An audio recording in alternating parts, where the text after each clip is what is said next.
Marami po nagrereklamo before na sobra daw init, di ba? Pero alam nyo, yung init daw po pala ay dapat kinagagalak natin. Kasi kinakanta yun ng mga Kristiyano eh. Alam nyo kung paano? Ha? Gusto yung marinig? We will rejoice and be glad in it. Okay. Good morning! Okay, good morning po sa inyo lahat at doon po sa ating mga online viewers. Maraming salamat po sa inyong patuloy na pagsubaybay sa ating page. Para po doon sa mga first-timer, ay ako po ay si Pastor Mer, senior pastor po ng church na ito. And we do hope na yung lahat po ng mga kapatid natin na sa online ay makasama po natin in person. Kasi iba po kapag tayo po ay nagpupuri sa Panginoon in person. Amen ba yun? Sabihin nga nung lahat ng mga nandito, Amen! Amen! Amen! We are now on the third topic ng ating pong series entitled Extra Mile, Transforming Our Christianity to the Next Level. At pag pinag-usapan po natin the word na to the next level, gustong-gusto po natin to, di po ba? Kasi ibig sabihin nun, pag sinabing to the next level, meron pong growth. Tama po ba? And there is, growth not only siguro sa finance, sa lahat ng bagay ng ating buhay. Gusto po natin nun. Pero alam natin lahat that depending on do sa lalim ng growth na gusto nating mapunta sa atin, there will always be a corresponding cost. Tama po ba yun?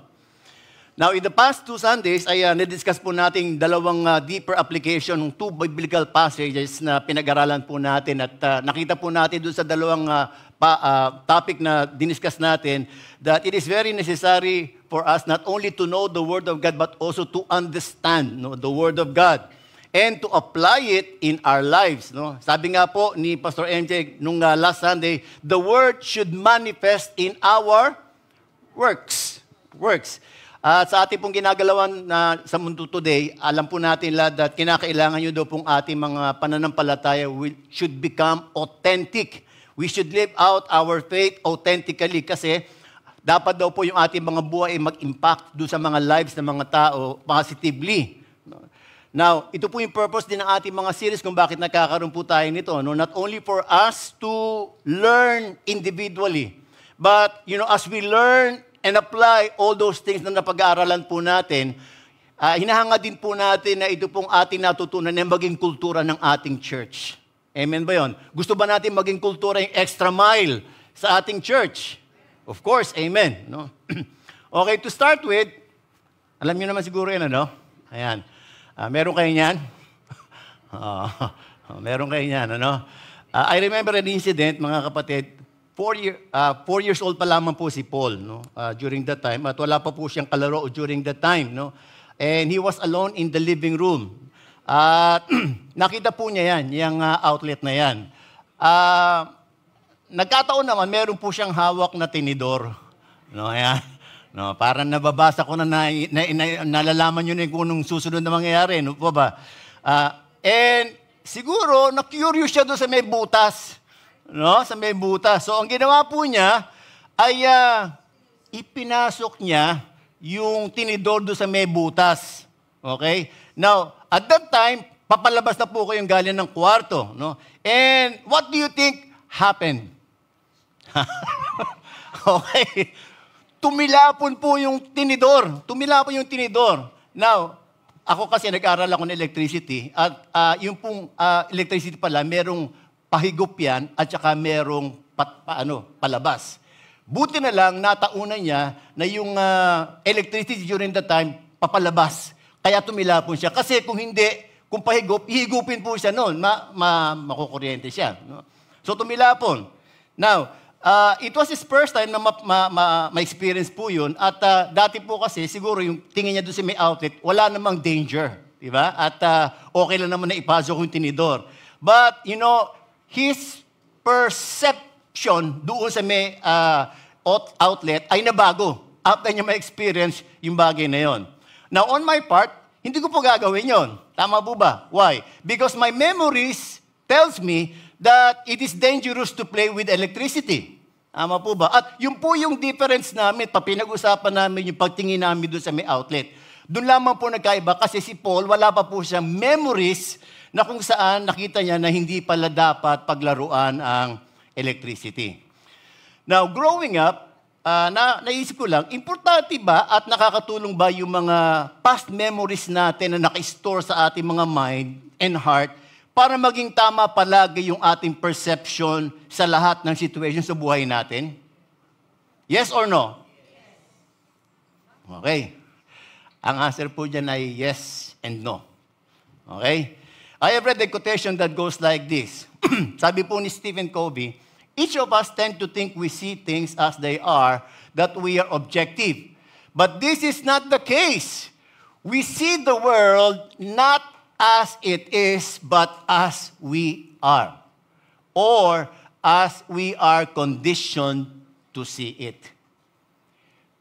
Further, para mas maintindihan natin, sabi na rito ni Ralph Waldo Emerson, perception is a mirror, not a fact.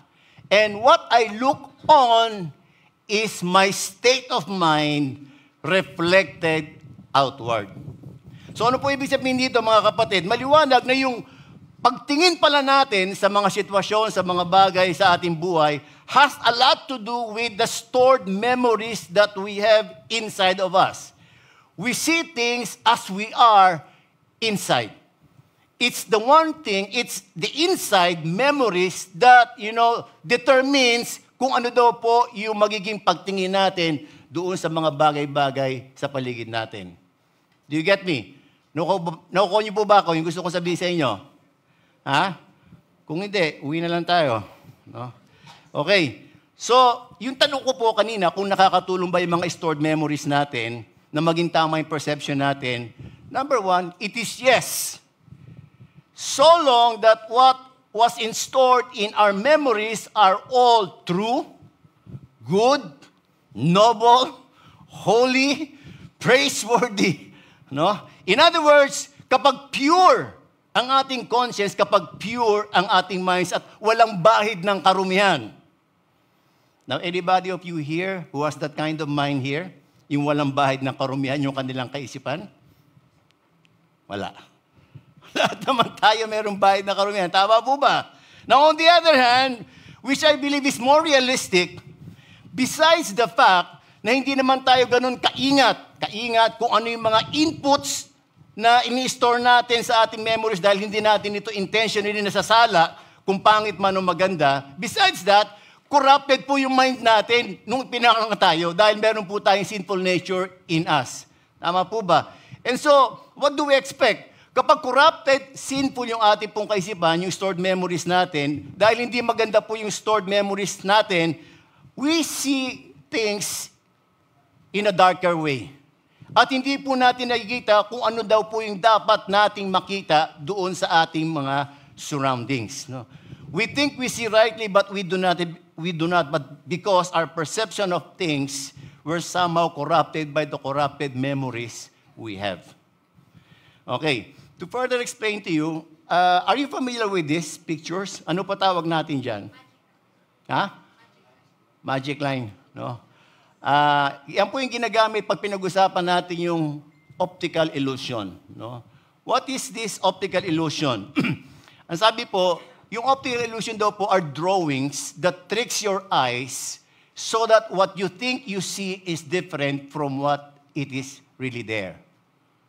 Akala mo, yun, nakikita mo, pero beneath that, meron pa palang dapat na makita ka. Now, ano po yung gusto sabihin natin dito? Kadalasan daw po hindi natin nakikita ng tama yung mga sitwasyon natin sa ating buhay dahil palaging merong kulay. May kulay palagi yung pagtingin natin sa mga bagay-bagay. Why? Because everything that we see is colored by our internal interpretation. We interpret what we see through the internal lenses of our fears, hurts, pains, desires, and goals that we have experienced in the past. Ayan. So, kapag meron pong ganyan doon sa loob natin, pretty sure, yung ating po patingin sa mga bagay-bagay, hindi po magiging tama. Kaya nga minsan, ewan ko kung nangyari sa atin ito, magugulat ka na lang, may nag-post ka ng quotation sa FB, no? Tapos mayroon nag-comment, no? Biglang nag-comment at sinabi sa'yo na open siya. Oh, hindi naman nakaka-offend yun. No? Tapos sinabi pa, na may personal ka. No? Para naman sa lahat yung ano mo, at hindi naman talaga intended lang sa kanya. Kaya lang, meron po mga tao na meron ganun. Tama po ba? Ang tawag daw po natin doon, hugot. No? Minsan may mga hugot yung mga tao. Now, hindi po lahat ng tao aware na yung mga reaction nilang mali ay nakaka-apekto sa ibang tao. Ang kanilang excuse ay ganito, emotion ko to eh. Ako naman yung affected dito eh. Di ba? Anong pakialam ninyo? Di ba? Hindi nyo naintindihan. Sige, okay lang. Sige. Dahil sa meron ako mabigat na dinadala ngayon, so syempre yung pagtingin ko sa mga bagay, parang hindi rin maganda. No? Now, may mabigat na nga akong dinadaanan, iintindihin ko pa ba yung mga reaction ng mga tao sa reaction ko? Di ba? Ako na muna. Di ba? Hindi muna sila. I don't know kung nakaranas po kayo ng ganyan o kayo yung nakaranas ng ganyan. Na kayo po yung nag-react na hindi naman tama. No? Well, I don't know if you will agree with me na kapag daw po tayo, sabihin kasi nung kinakailangan po ba i-apply extra mile na yan? No? Meron nga akong mabigang dinadaanan. No?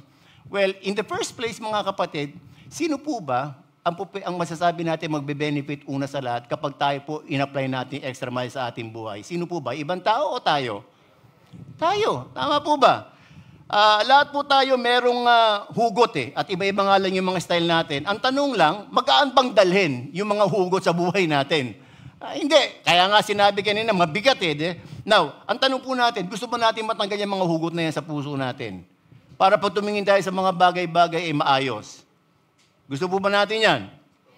Now, applying wrong and negative emotions doon sa ating mga actions and reaction means that we have a wrong perception doon sa mga situation sa ating mga buhay.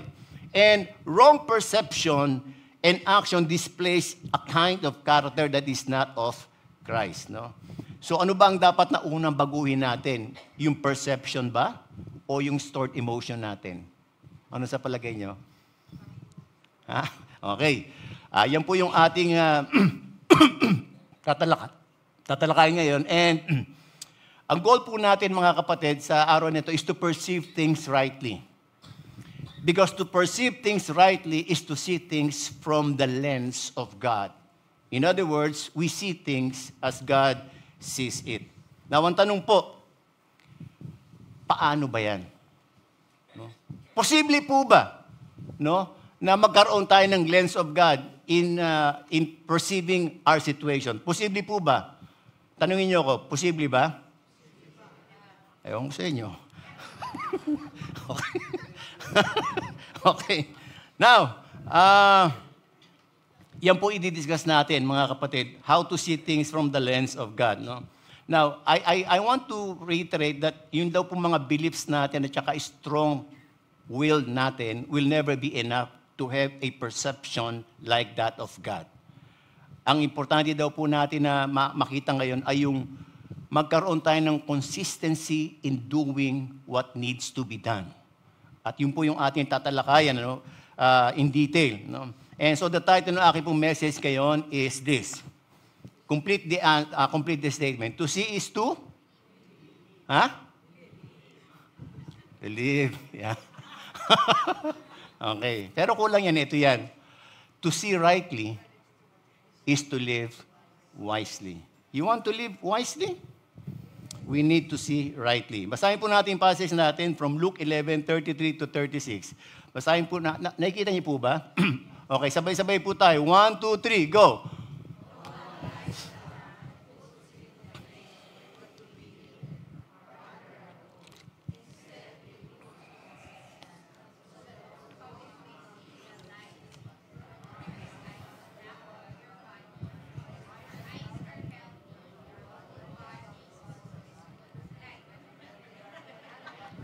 Hindi ko lang kung nasaan na kayo. Okay.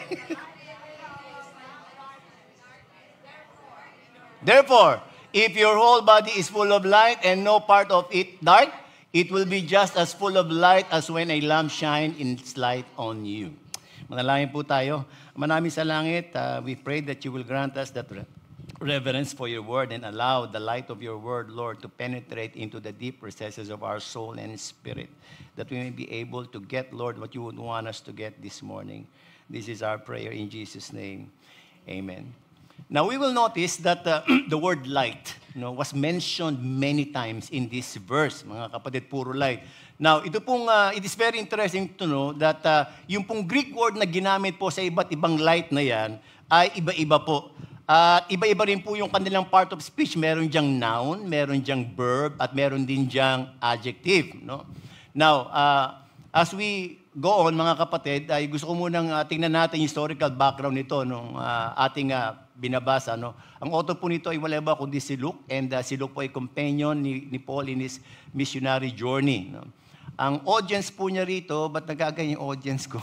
Both Jewish and Gentile. And one of the purpose ng pagsulat nito ay to show the fulfillment of God's plan to bring His light to the world through Israel. No? And si Luke po, he presented Jesus Christ as the Son of Man and the Son of David. Now, what was happening during that time? No? Well, it has something to do with how the people around Jesus Christ perceive Him, no? As the Messiah. And yung mga disciples po during that time, makikita natin sa Luke 11 verse 1, na nakita po nila kung paano mag-pray ang ating Panginoon. And nakita rin po nila yung effect ng power ng prayer ng Panginoon sa kanyang ministry. And so, ang ginawa ng Panginoon, ang ginawa ng mga disciples, since they saw something in the prayer of Jesus Christ, ang sinabi nila sa ating Panginoon, Lord, teach us to pray. Yung po yung pinaturo nila, hindi sila nagpaturo ng hermeneutics at homiletics para mag-preach. Ang ipinaturo nila, Lord, teach us how to pray. Now, on the other hand, there were also people, mga kapatid, who also have seen all the miracles performed by Jesus Christ. Kaya lang, masasabi natin itong the same people na to, mga kapatid, hindi po sila masyadong convinced that Jesus Christ was the Messiah. They saw something different. At ang sinabi po nila doon sa may verse, kung babasahin po natin yung preceding verse, ay sabi nila, they would want to have a sign. More signs. Para na sa ganun, mas miniwala sila na ang ating Panginoong Jesus ay ang Messiah. No? And so in Luke 11:29, ang sabi ng ating Panginoon, this generation is an evil generation. It seeks for a sign, but no sign will be given to it except the sign of Jonah. And so nag-mention po ng dalawang sign ng ating Panginoon, the sign of Jonah and the sign of Solomon. And the critics thought that they were seeing clearly yung Messiah kasi meron po silang nasa isipan nila na parang masasabi nating basis para masabi nila na si Jesus Christ ay Messiah. Kaya lang, because they were not able to see who Jesus really was, they failed to see the great opportunity that they have in their eyes, before their eyes. No? At ang sinabi ng ating Panginoon, kung naniniwala kay Jonah at kay Solomon, now there is something greater than Jonah and Solomon, and he is in front of you right now. But the people, they were not able to see them. No, ano bang problema, mga kapatid? Ang problema, their perception were darkened but for what they had in their hearts. No? So in responding to sa clamor ng crowd, mga kapatid, ito yung sinabi ng ating Panginoon sa kanila. Nagbigay po siya ng parable at ito po yung una sinabi ng ating Panginoon. No one lights a lamp and puts it in a place where it will be hidden or under a bowl. Instead, they put on it stand so that those who come in may see the light. No? So wala naman daw pong normal na tao magsisindi ng ilaw. Kasi during that time po, mga kapatid, yung lampo ay ganitong itsura. No? Makikita po natin doon sa may dalawang butas yan. Yung isang butas lalagyan ng oil at yung isa ay para doon sa ilaw. Now, mayaman at mahirap during their time, yan po yung ilaw nila sa kanilang mga bahay. No? And wala naman daw pong normal na tao na mag-iilaw pagkatapos ilalagay, itatago. No? Kasi ang purpose ng light is to illumine the surroundings. No, that's the very purpose of light. No? Now, ano po yung gusto sabihin ng ating Panginoon? No? Now, in this parable, Jesus Christ was telling them that God the Father in His love had already given the light that the world needs. Hindi po street light para na sa ganun mailawan yung mga kalye. It's not the physical light that Jesus Christ was talking about, but the light that the people really need in order to dispel the spiritual darkness that is in the world. And the Father had sent Jesus Christ as the light of the world. So Jesus was the light of the world. And you know, John described him as, sabi dito ni John, in him was life, and the life was the light of men. The light shines in the darkness, and the darkness has not overcome it. So bilang ilaw ng sanlibutan, mga kapatid, masasabi natin na ating pong Panginoon, He allowed Himself to become visible. The light of light, He allowed Himself to become visible to all the people as much as possible. And He had lighted the candle of the gospel, and it was accompanied by signs and wonders na kung saan nakita po ng marami mga tao. Hindi po kinunpay ng ating Panginoon yung kanyang sarili sa loob ng templo, kundi ang ginawa po niya, lumabas po siya para mas maraming taong makakita. Ano pong ginawa niya? He healed the sick, He freed those who are possessed by the devil, He fed, 5,000, He fed many thousands of people. And masasabi natin that later in the ministry, He sent His disciples to share and to spread the light of the gospel to as many people as they can. Now, ang tanong po, since visible naman po yung light para makita ng mga tao, lahat po ba ng mga tao na-recognize yung light? Unfortunately, hindi po. Hindi nila nakita yung ilaw na masasabi natin makakapagtanggal ng darkness, hindi lamang po sa paligid nila, kundi doon sa kanilang mga pagkatao. Ano po yung naging problema? There is a problem in their perception, in the way they see things. No? At masasabi natin, kanino bang fault? Kaninong fault kung bakit meron tayong maling perception? So, dinirekta po ng ating Panginoon sa kanila at sinabi po niya itong next statement. Ang sabi niya rito, your. Sabihin nga natin, your. Kaninong I? Sa atin. No? Sa atin, di ba? Your eye is the lamp or the light of your body. So kung mayroong problema sa perception natin, sino ang may problema? Tayo. Okay, tingnan mo yung katabi mo. May problema ka ba sa mata mo?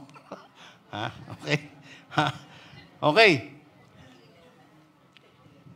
So if there is a problem in their perception, there is something wrong in their eyes. There is some sort of blindness. No? Now, masasabi po natin na pag sinabing your eye is the lamp of your body, ano kaya ang ibig sabihin nito? Maintindihan po ba natin itong gusto sabihin ng ating Panginoon? Ito po ba yan? Yung ibig sabihin yan? Na since the eye is the light of your body, so the light should release light. Yung ba yan?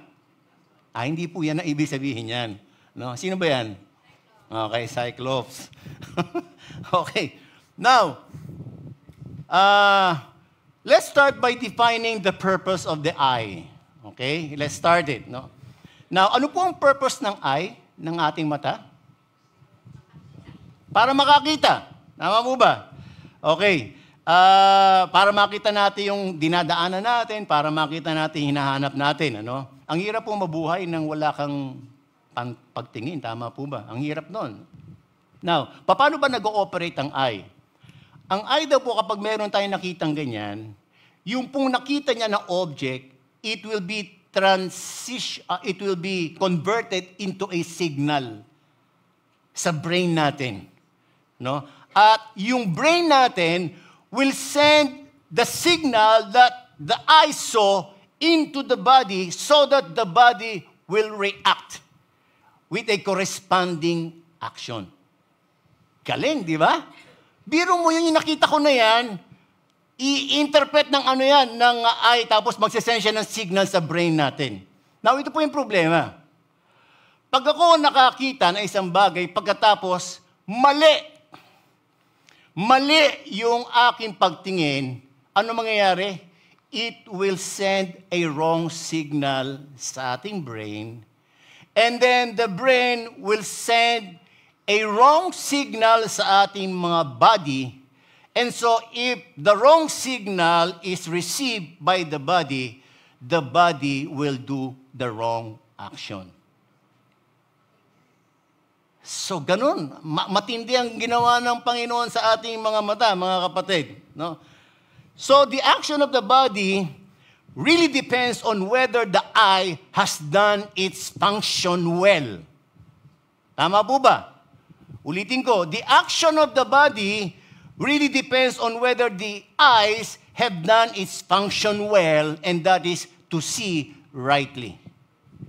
Okay, tingnan naman natin yung word na light here. No? Yung light po na yan ay galing sa Greek word na luknos. Parang liknos yan, pero it was pronounced as luknos, which means white. White, okay. Hindi po siya colored. No? Now, pag ang ilaw po ay may kulay, mga kapatid, halimbawa, lalagyan ko ito ng kulay pula. Makikita ba natin yung tunay na kulay ng mga nasa paligid natin kapag pula yung kulay? Ang makikita natin, red o kaya black. Tama po ba? Pero kapag white yan, makikita na natin malinaw na ito gray, ito pogi, no? ito puti. Sensya na kayo, no? Sensya na kayo, ha? Okay?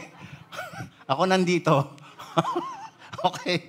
So, pag puti ang ilaw, mga kapatid, mas makikita mo ng malinaw kung ano talaga kulay. Tama po ba? At kapag puti po ang kulay, mas malamang na malamang, mas kukonti yung dark na makikita mo. Tama po ba? Okay. Now, it's interesting to note that, that word luknos was used also in the word that was given doon sa may 2 Peter 1:19. Ang sabi diyan, and we have the prophetic word more fully confirmed, to which you will do well to pay attention, as to a luknos, shining in a dark place until the day dawns and the morning star rises in your hearts. Knowing this first of all, that no prophecy of Scripture comes from someone's own interpretation. So, diyan po sa binasa natin, saan po ikinumpara yung lamp o yung luknos na sinabi diyan sa may 2 Peter 1:19? Saan po ikinumpare yung lamp? Ikinumpare po siya doon sa may prophetic word. Prophecy of Scripture. No? At ang sinabi diyan, saan daw po magsha-shine yung light ng Scripture? It will shine in our hearts until the morning star. Who is the morning star? Jesus is the morning star. Until the morning star, Jesus Christ, will rise above all the darkness that is in our hearts. And if the white light lightens the dark, there will be no darkness at all. And it's important that the word Jesus Christ should rise above, the darkness that is in our hearts.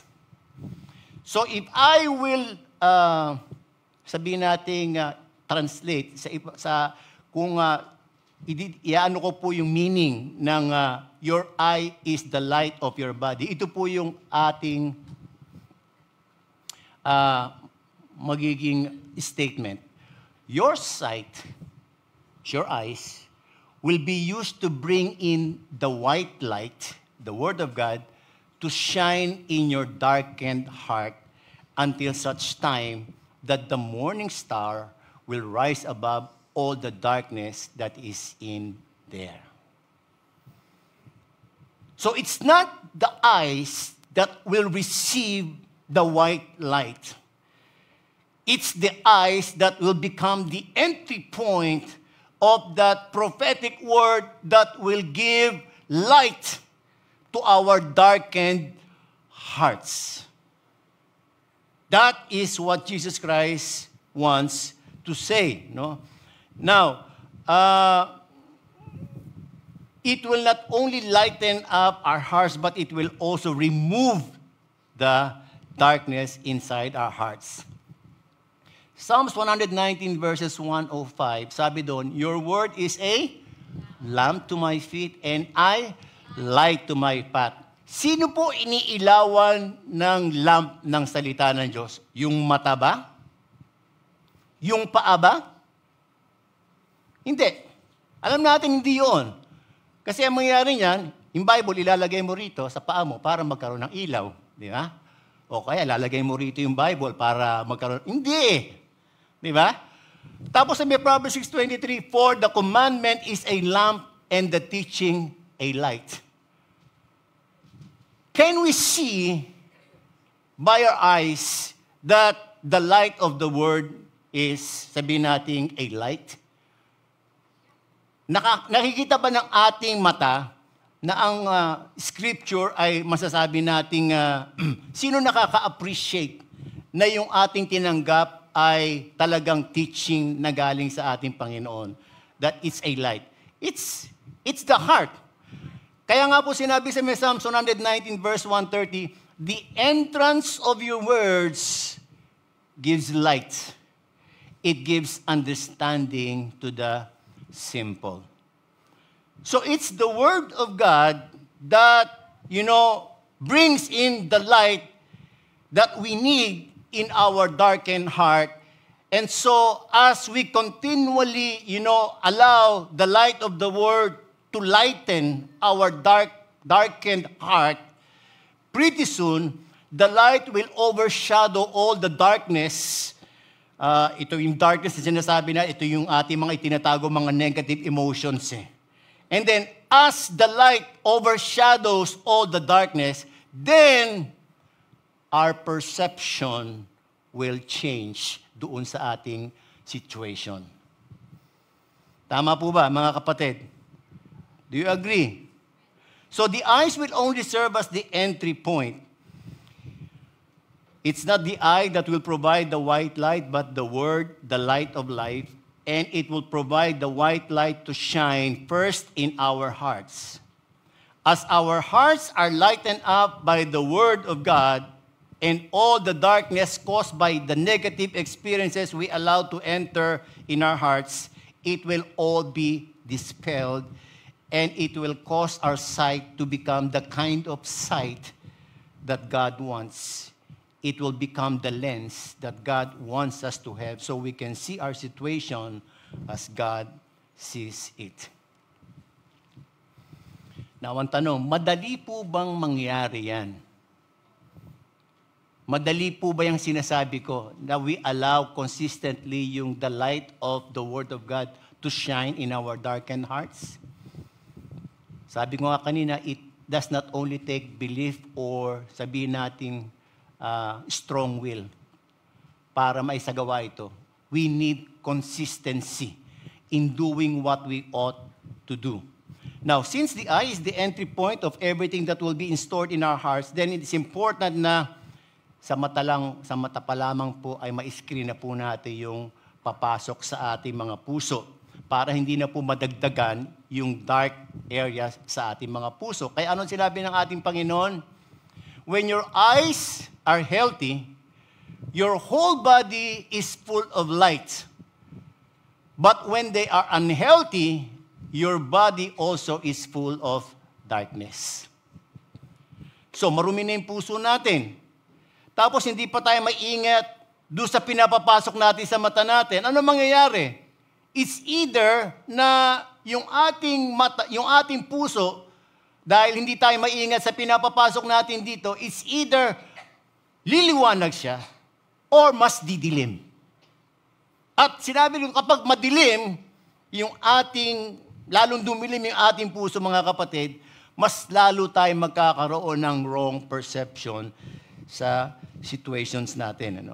So, yan po yung sinabi ng ating Panginoon. And dinagdagan pa po niya, Therefore, be careful lest the light in you be darkness.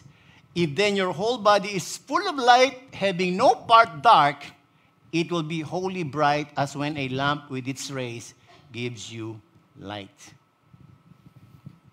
So kapag naintindihan natin yung eye is the light of the body, maintindihan na natin kung ano ibig sabihin yan. Now, ang tanong natin mga kapatid, sabi rin kasi ng ating Panginoon, when your eyes are healthy. Ayan. Will we know if our eyes are healthy? Pag walang katarata, healthy ang eye ko. Yung ba yung ibig sabihin? Ay, pag wala akong glaucoma, healthy yung eye ko. Ay, pag may 20/20 vision ako, healthy yung eye ko. Ay, hindi po yan yung sinasabi ng ating Panginoon. When He says, when your eye is healthy. You know, what's good, in whenever we get the meaning of those words, healthy, at tinignan mo sa Greek, hindi sa may dictionary, mas makikita mo yung ibig sabihin. Now, ang tanong, how to make our eyes healthy? Tanungin nyo, paano? Sayaw muna kayo. Sayaw muna. Okay. Okay. Ito po yan, mga kapatid. The answer lies on the passage itself if we will read it in the Greek. Ito po yan. When your eye is healthy, the word healthy came from the Greek word which means single. Single. Suggesting union as in being twined. Okay. So, kapag pala tayo, ang ating eyes ay, healthy, ibig sabihin, single. Ibig ba sabihin nun, isa lang yung mata mo? Ipagko-combine mo yung mata mo para mag-iisa na lang. Ano tawag doon sa isa lang yung mata? Cyclops. No? Ganun ba yun? Hindi. No? Alam natin at hindi po yun.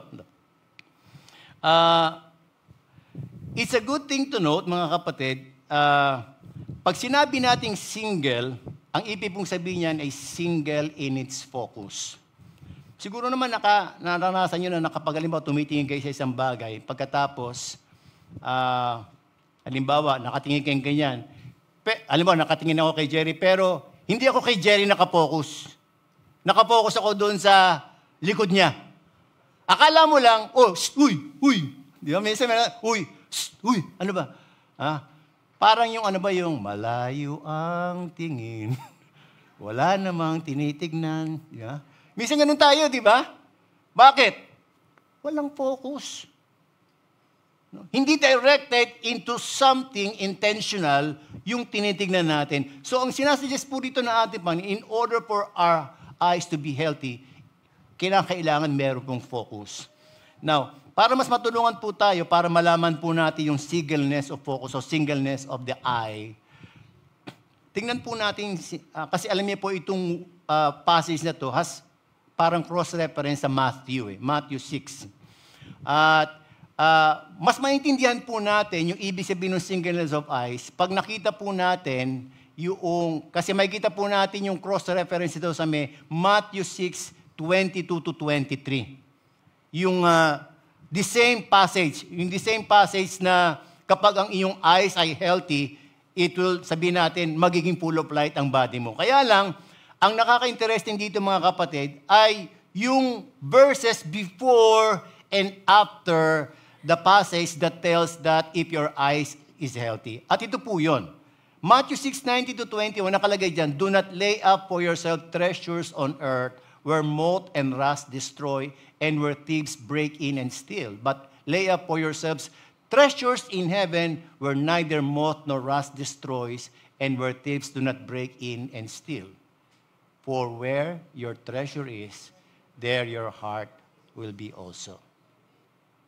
So ano po yung gusto sabihin dito, nung verse na yan? Pag nakatingin ka sa ibang direksyon, at ang tinitignan mo ay kung paano magkakaroon ka ng mas maraming material things rather than treasures in heaven, yun daw po yung masasabi nating binavalue mo sa buhay mo. So ano yung mas binibigyan mo ng halaga, mas binibigyan mo ng atensyon, mas sabihin nating nilalagyan mo ng effort mo, Yun daw po yung mahalaga sa'yo. And that can be your pursuit. So ano sinasabi ng ating Panginoon? Do not pursue the things that are on the world, but pursue the things that are in heaven. After yung ating pong Matthew 6:22-23, meron po doon sa may baba, nakalagay dyan naman, no one can serve two masters, for either he will hate the one and love the other, or he will be devoted to the one and despise the other. You cannot serve God and money. When we talk of singleness of the eye, it has nothing to do with priorities na ito dapat ang first, ito dapat ang second, ito dapat ang third. Dapat God muna, tapos family, tapos ministry. It has nothing to do with priorities. But it has something to do with the singleness of master. Sino ba yung Panginoon mo? Ang sabi ng Diyos, hindi po pwede maging Panginoon mo ang Diyos at the same time, yung pera. Because that will be, your eyes will be divided. It will not be single. In order for you to have a single eye, a single focus, dapat isa lang ang master mo. And we can say na dalawa lang po yung binanggit dito ni Lord, na walang trabaho, wala. Kasi understood na yon that when we pursue, when pinananginoon natin ang money, papanginoon natin yung lahat ng mga bagay dito sa mundo. Pero kapag ang pinananginoon natin ang ating Diyos, masasabi natin na yung money magiging slave lang natin. It's either we make our money our master and we make God our slave, or we make God as our master and we make money as our slave. Yun lamang po yung sinasabi ng ating Panginoon dito. No? So, ano po yung ibig sabihin ngayon pag sinabi natin singleness of eye? A healthy eye has singleness of focus, singleness of pursuit in life, wherein we lay up treasures in heaven. No? Dahil sa we lay our treasures in heaven, alam daw po natin palagi kung ano yung importanteng dapat bigyan natin ng oras. Alam natin kung saan natin spend yung mga oras natin. Alam natin which is beneficial to us for our spiritual growth.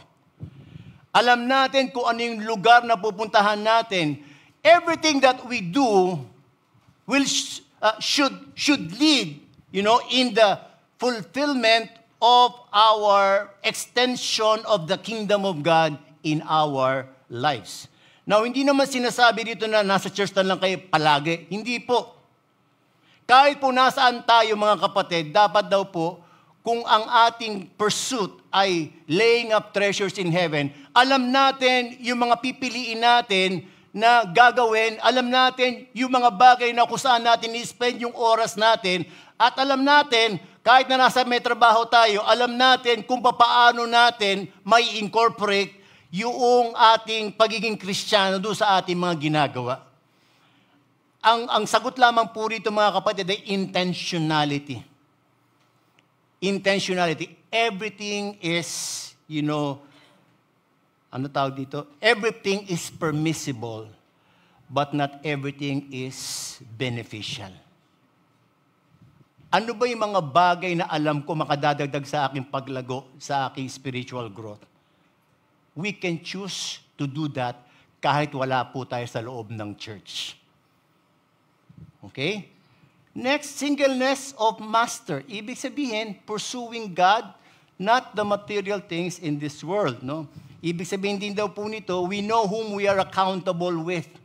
Alam natin kung kanino tayo accountable. Alam natin kung sino yung boss natin. Alam natin kung sino yung nagpapasweldo sa atin. Meron ako narinig na isang pastor, sabi niya, my boss is Jesus, but he uses Toyota to give me the financial blessings that I need. but my boss is Jesus. So tayo rin po mga kapatid. If we recognize that Jesus is our only master, we recognize that He is the only source of everything that we are enjoying right now. And if we need something for our physical needs, for our emotional needs, then we go directly to our master. Hindi po doon sa mga bagay-bagay sa paligid natin.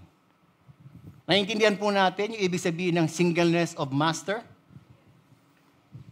So therefore, ang sabi rito, be careful, no? Ayan, yung ibig sabihin lamang po ng ibang mga ng light, no? Whole body is full of light, magiging bright daw po yung buhay natin. Pero kapag daw po yung ating eyes ay unhealthy, divided, no? Masasabi natin na magiging worthless daw po yung lahat ng ating gagawin. No? So, ang sabi ng ating Panginoon, therefore, be careful. Ano ibig sabihin po nung be careful dito? Kailangan yung ating eyes open wide. Kailangan yung mata natin merong continued inspection nung lahat daw po ng ating ginagawa. Ano po yung gusto sabihin dito? Be careful whom we associate with. Piliin daw po natin yung makakasama natin palagi. No? Huwag daw po tayong sumama doon sa mga tao na hindi makaka-impluwensya sa atin para mas lalo tayong maging malapit sa Diyos. Now, hindi ko po sinasabing hindi natin i-reach out yung mga unbelievers. Ang sinasabi ko po rito mga kapatid ay make sure that we are spiritually strong, first of all, by, fellowshipping with other Christians, other matured Christians, before we get or we reach out to those unbeliever. Para masigurado po natin na kapag sumama tayo sa kanila, tayo makaka-impluwensya sa kanila, hindi sila. Ang nangyayari kasi minsan mga kapatid, pag ang sinasamahan natin maling tao, it corrupts our character. At hindi po natin nakikita yon. Minsan, akala natin okay lang. Pero yung lahat ng mga nakikita natin ginagawa nila, mga sinasabi nila, mga kapatid, hindi natin alam, nagre-register sa loob natin yun. Everything that we see sends signal to our brain and it signals something in our body, in our hearts. And so kapag hindi po tayo careful, even sa mga pinapakinggan po natin, pinupuntahan natin mga lugar, mga kapatid, pretty sure, mga kapatid, magdadagdag yan ng dilim sa ating mga puso. No? Be careful sa mga pinapanood po natin.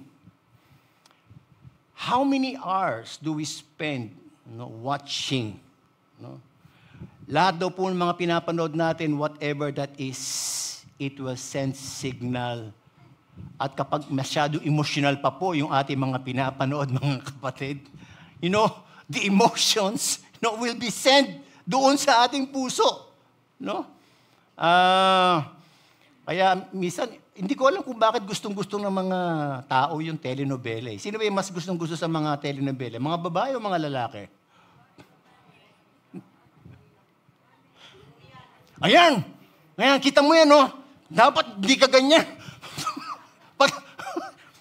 Yung mga anak ko kapag nakapanood dati ng mga Superman, di ba?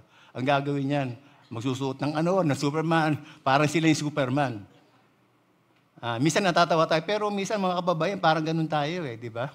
Kung ano yung napanood natin, parang sasabihin natin, oops, gayahin mo nga yan, kita mo yan, panood mo.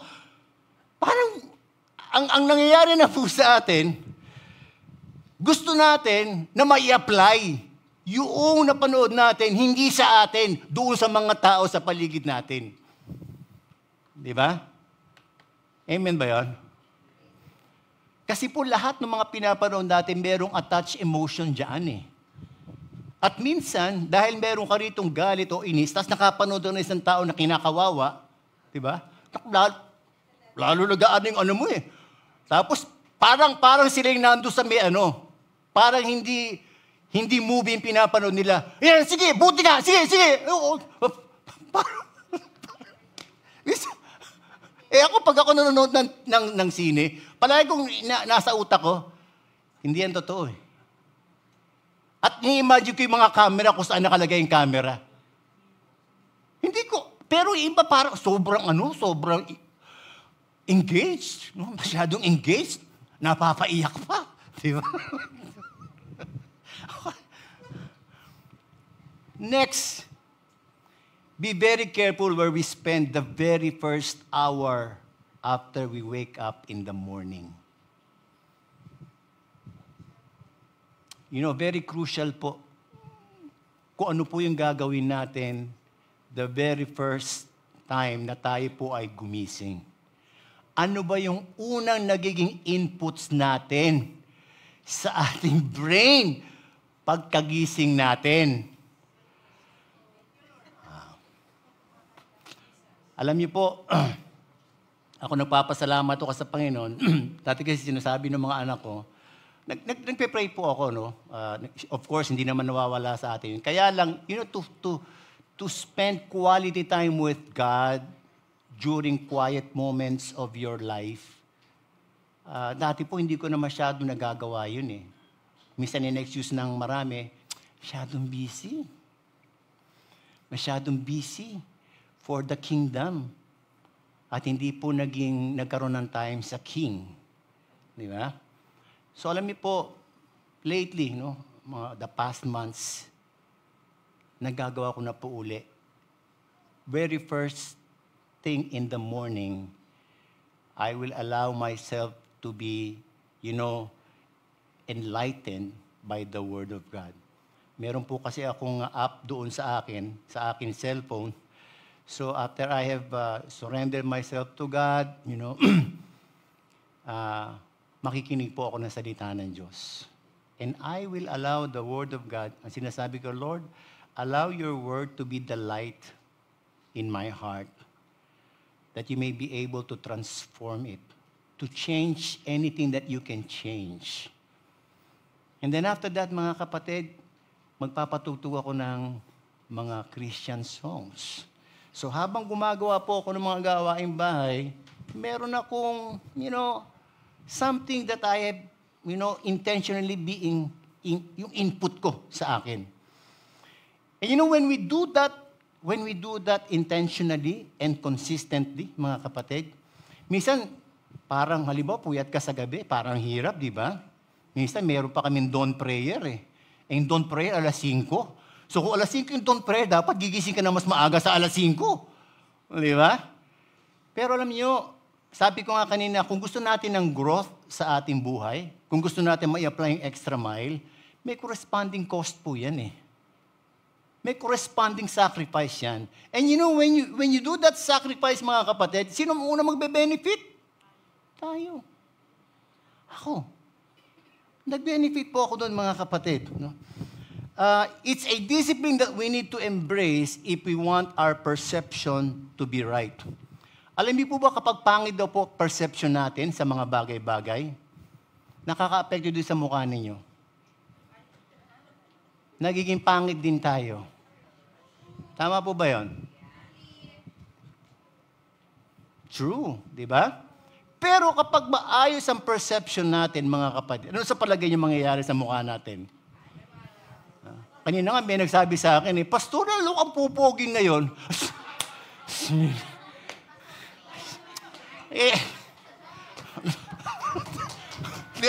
Lalo kang pupoging ngayon, Pastor. Given na yun eh. Why?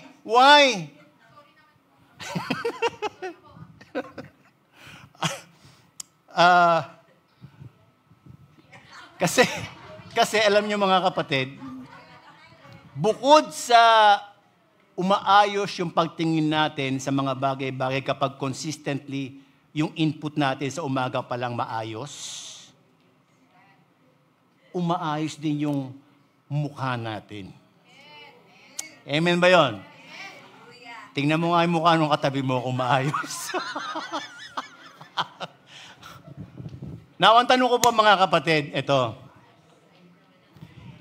Meron po bang mga tao sa ating circle of influence na pangit ang tingin natin? Na iba ang tingin natin? Tatlong bagay daw po para maapektuhan yung tingin natin sa mga tao sa paligid natin eh. Una, if that person has caused you pain and hurt. If that person caused you, para bang sobrang ang sakit nung ginawa mo sa akin. That's the number one thing para maibatingin mo sa kanila. Sobrang ngayon, pag nagawa nila yon, yung dating tingin mo sa kanya na maganda, biglang-bigla yung baliktad yun. Ang pangit na ng tingin mo sa kanya. Pangalawa, bakit pumapangit ang tingin natin? Kapag meron tayo mga tao sa paligid natin na hindi nakapag-accomplish ng expectation natin sa kanila. Halimbawa, may in-expect natin na dapat ganito ginagawa niya, pero hindi niya ginagawa. It causes, para mag-iba yung tingin natin sa kanila.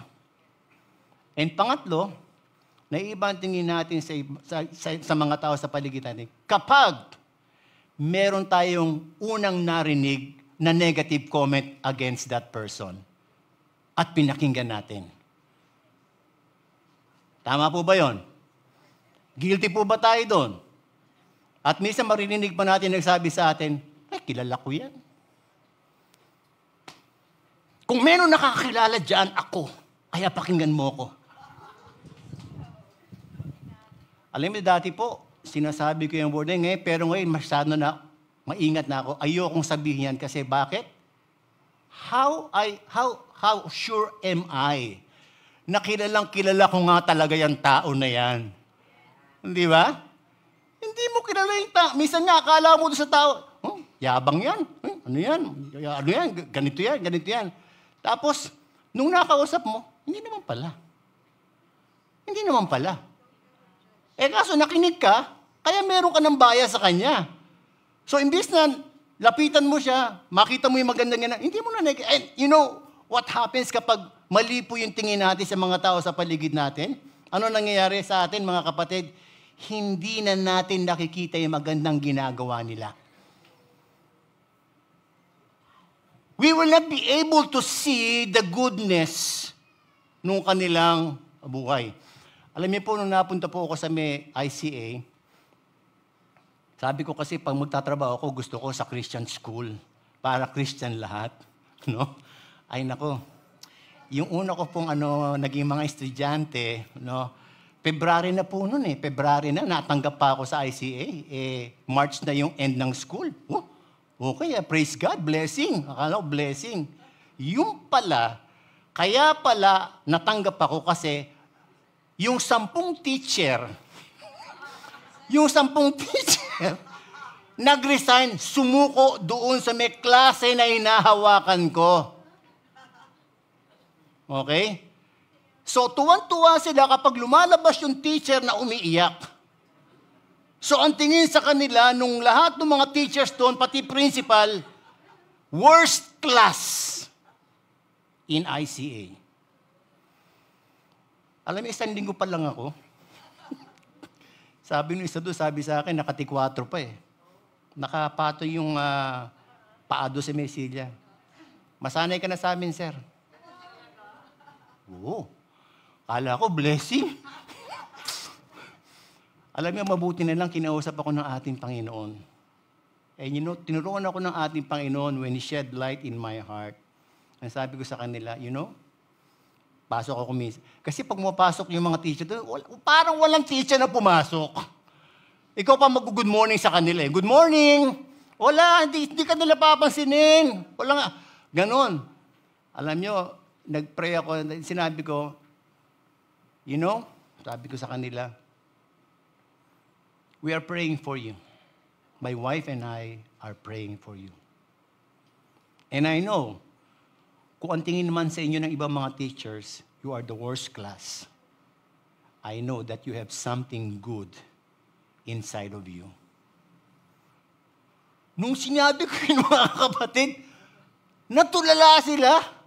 Tapos yung nakataas ang paan na ganun sa akin, nasabi niya, alam mo sir, ikaw lang yung unang-unang tao nagsabi sa amin ng ganyan. And, hindi sila yung nabago, mga kapatid. Hindi sila yung binago ng Diyos. Ang binago ng Diyos, yung perception ko sa kanila. Now what happened, mga kapatid? The next year, I became their advisory class. And you know what happened? Yung tao na nakataas yung paa na gano'n sa harapan ko, he became the president of the student council in ICA. They became my friends. Because they saw something in me. Ang ginagawa ko noon, papasok ko ng maaga, tapos dadala ko yung gitara ko, kakanta ko doon sa loob ng kwarto, ipagpe-pray ko lahat yung mga silya, no? Hindi ko alam, minsan pala merong mga maagang estudyante, nakikita nila ako. At nag-spread out yun sa buong ICA. No? What happened? Minsan po kasi ganito pag meron tayong mga tao na parang yung tingin natin sa kanila na iba, ang gusto natin mangyari, sila yung mabago Pwede ba silang mabago? Minsan kasi tingin natin, wala nang pag-asang mabago to. Hopeless na to Pwede ba silang mabago? Pwede. At pwedeng hindi. We cannot control that. But what we can control is tayo. We don't have to wait that God will change them. Because what we can do is, Lord, allow me to change my perspective sa tao na yan. Kasi kapag nabago yung perspective natin sa tao niyan, mga kapatid, mag-uumpisa mo nang makita yung maganda sa kanya. Ang hirap, mga kapatid, na tuwing na lang gagawa yung tao na yun, ang nakikita mo yung kulang, yung pangit. Minsan ganun po tayo, kahit sa church, di ba? No? Ang ganda ng ano nyo, Ang ganda ng labi nyo, Ang baho ng CR. No? Ang nakikita yung kulang, yung pangit. Hindi nakikita yung maganda, hindi na-appreciate yung maganda. And it goes with the people around us.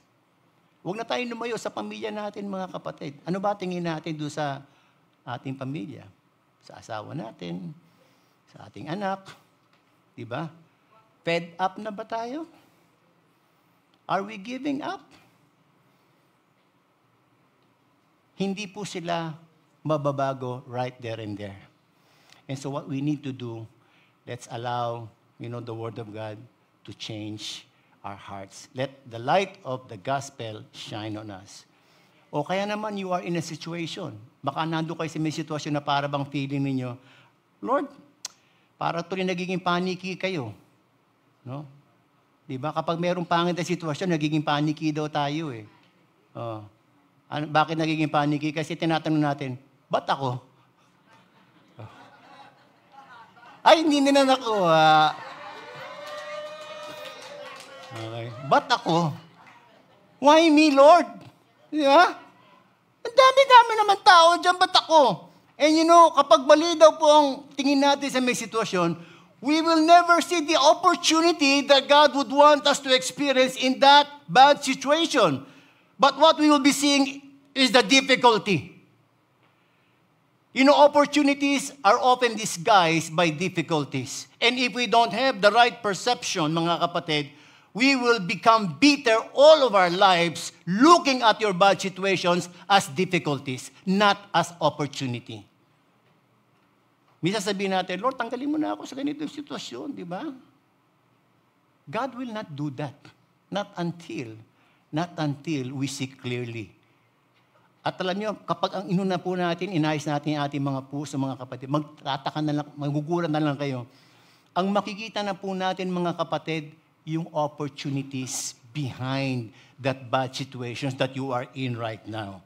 And kapag nakita na daw po natin yung mga opportunities na yon, ano ang magiging resulta nito? Sa puso natin, matatanggal yung mga bitterness At magpapasalamat ka sa Diyos. Kasi nakikita mo yung mabuting bagay doon sa pangit na bagay. And when we start, to thank God, maybe that will be the time that God will remove you from that situation. And kapag tinanggal ka doon, parang baliwala na sa'yo. Why?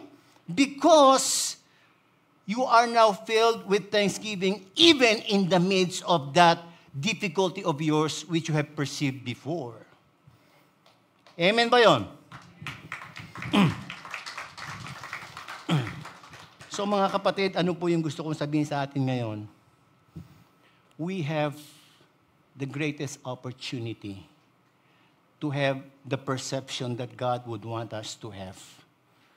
We have the greatest opportunity to have the lens of God para magamit natin sa pagtingin sa mga tao sa paligid natin at sa ating mga sitwasyon. You know, earlier, habang nagpe-pray po ako, I asked God, Lord, ano po yung word na gusto mong bigay ko doon sa mga anak mo na makikinig? Yung lahat po na nandito mga kapatid, I have been praying for all of you the past weeks. At sabi ko, Lord, papuntahin mo yung mga gusto mong papuntahin. And I pray that as your word is delivered to them, you know, ikaw po yung magbibigay ng ilaw sa kanilang mga puso. Nilid po ako ng Lord kanina sa may Acts 12. Ano po yung nasa Acts 12? Ito po yung time na inilagay sa prison si Peter kasi nagpipreach ng good news eh. At ang ginawa ni Herod, para hindi siya makakawala, itinali na siya, lahat, no, ginawa sa kanya. Tapos, ilang pinto yung nando sa may harapan niya para hindi siya makaalis doon sa kanyang imprisonment. But wonders of wonders, the angel of the Lord came at ang ginawa po ng angel of the Lord, binuksan lahat ng pintuan, tinanggal yung tanikala sa kanyang kamay at saka sa kanyang paa at lumabas siya nang walang nakakita out of the prison. Ano po yung gusto kong sabihin sa atin ngayon mga kapatid? Maybe, hindi ko po alam kung gaano ka-dark yung puso natin ngayon. Hindi ko po alam kung we are imprisoned doon sa ating mga darkness na inalagaan po natin sa ating mga puso over the years.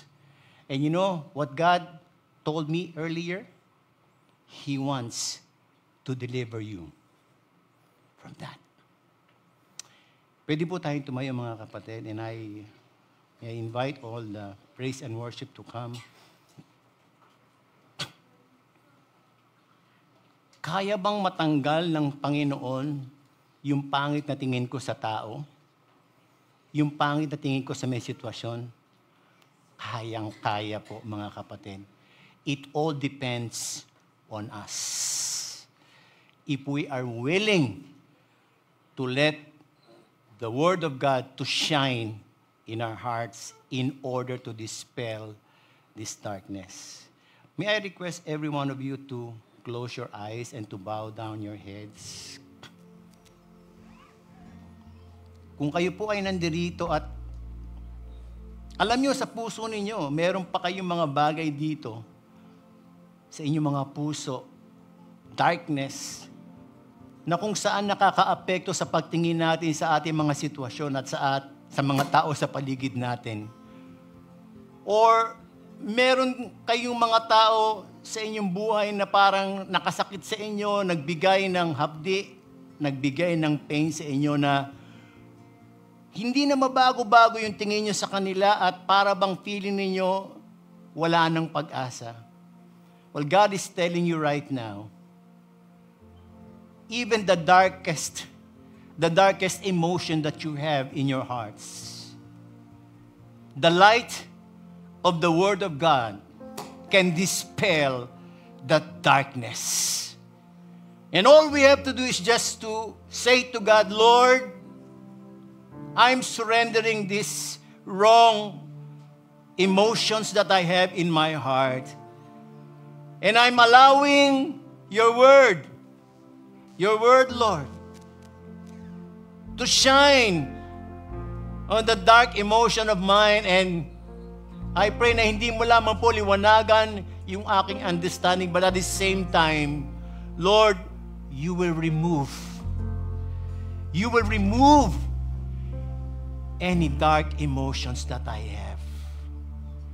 Pwede po bang hawakan natin ating mga puso?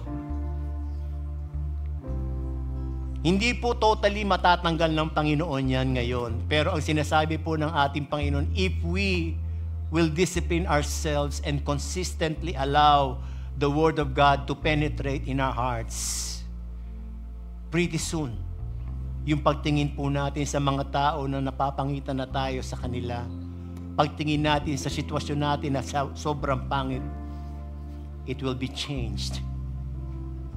And as it will be changed, God will fill our hearts with positive emotions, with gratitude and thanksgiving. As we are, surrendering to God, yung mga bagay na nandiyan sa ating mga puso, pwede po nating i-release yung ating forgiveness doon sa mga tao na alam natin na nakasakit sa atin, doon sa mga tao na parang fed up na tayo. Let's stop praying that they will be changed, but let's start praying that we will be changed. Siguro, let's sing this song, and as we're singing this song, let the Word of God penetrate in our hearts right now.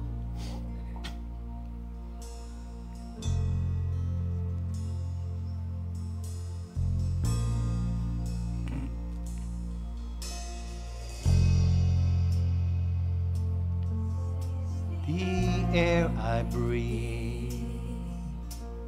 Yes, Lord. This is the air I breathe. Yes, oh God. Your holy presence living. Declare that. Declare that.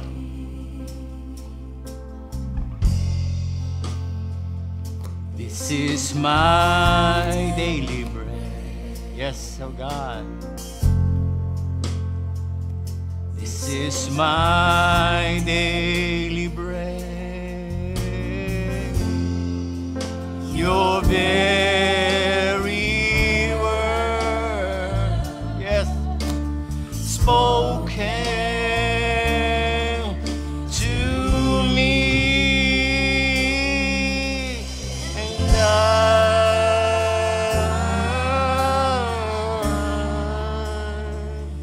I'm desperate for. Yes, Lord, we are desperate for your word, Lord. Because it's only your word, the light of your word, that can dispel the darkness in our hearts, oh God. I'm lost without you. This is my daily bread.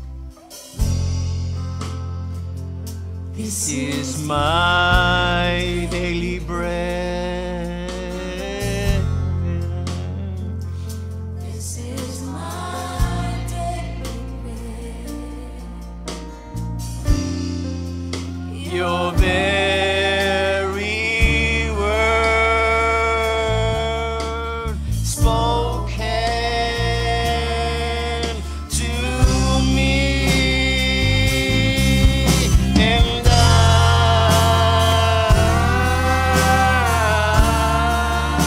yes, oh God. I'm desperate for you. Say it to God. Declare it before God. Lord, we are desperate for you. Yes, yes, oh God. I'm lost without you. Say it once more. I'm desperate for you, oh God. And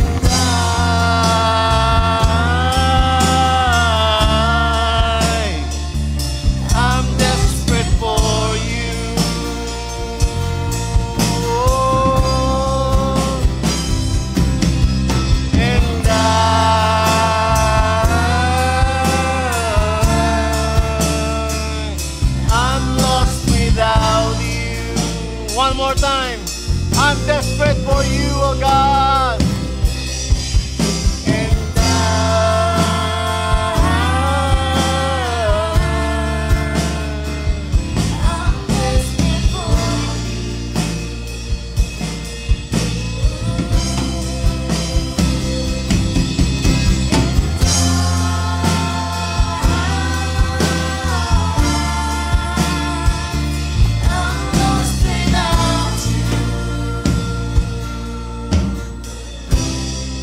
I'm lost without you, Lord. lost without you. Taas po natin ating mga kamay.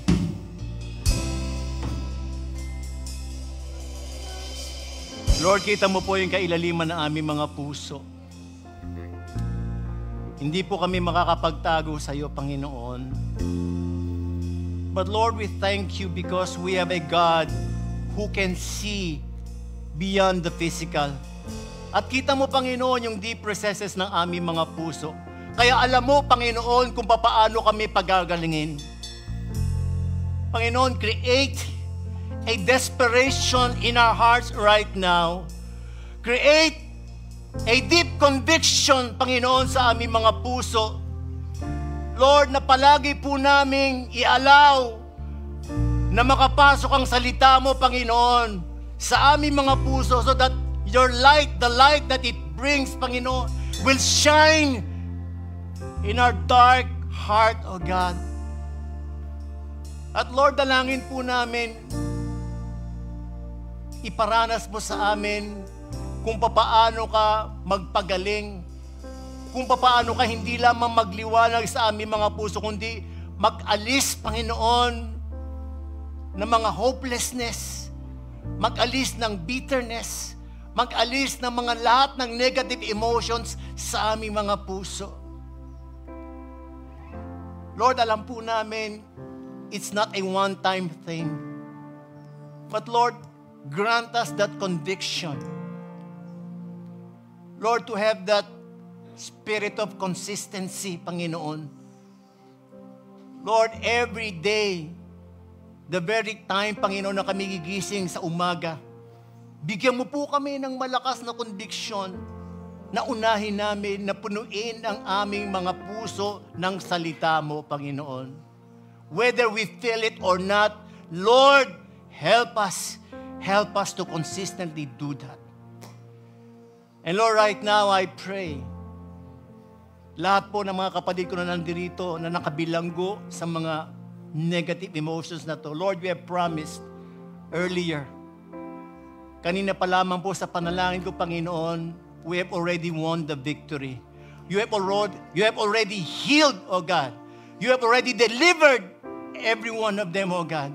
And Lord, right now, I declare that victory. I declare that deliverance. I declare that healing, Panginoon, na maranasan ng iyong mga anak mo.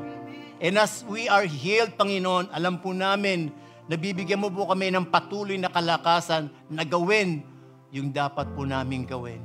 Because we would like, Lord, that our life would become light sa ibang mga tao, Panginoon.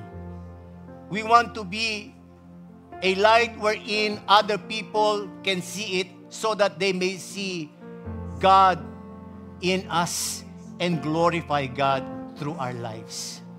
Salamat po, Panginoon, itong aming panalangin sa pangalan ni Jesus. Amen and amen.